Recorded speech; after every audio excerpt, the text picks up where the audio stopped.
On history's battlefields, Israeli troops train for whatever the future might bring.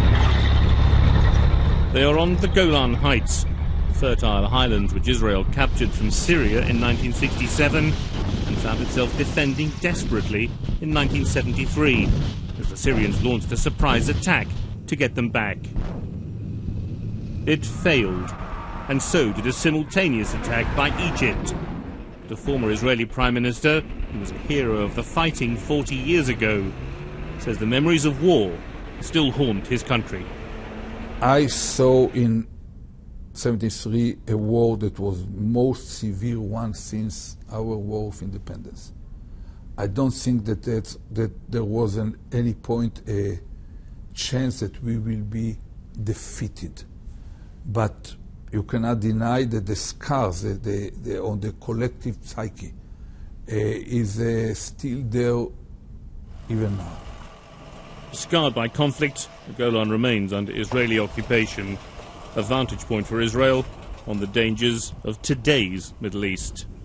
Here on the Golan Heights, these relics of old conflict share the high ground with observation posts where the modern Israeli army is following today's Syrian civil war just across that border fence over there. There are times when the fighting comes pretty close to the old battlefields.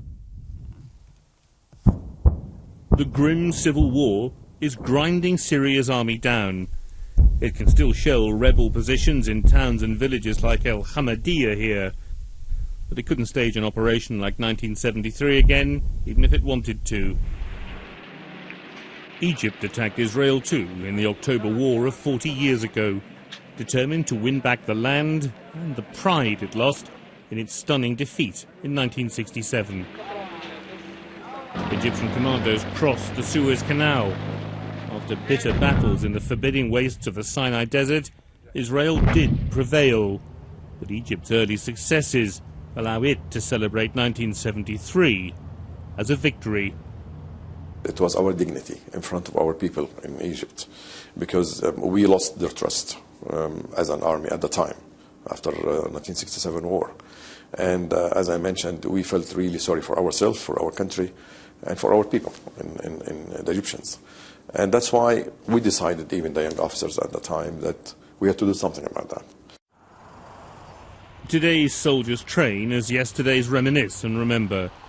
The glories of the past in the Middle East overshadowed by the uncertainties of the future. Kevin Connolly, BBC News, on the Golan Heights.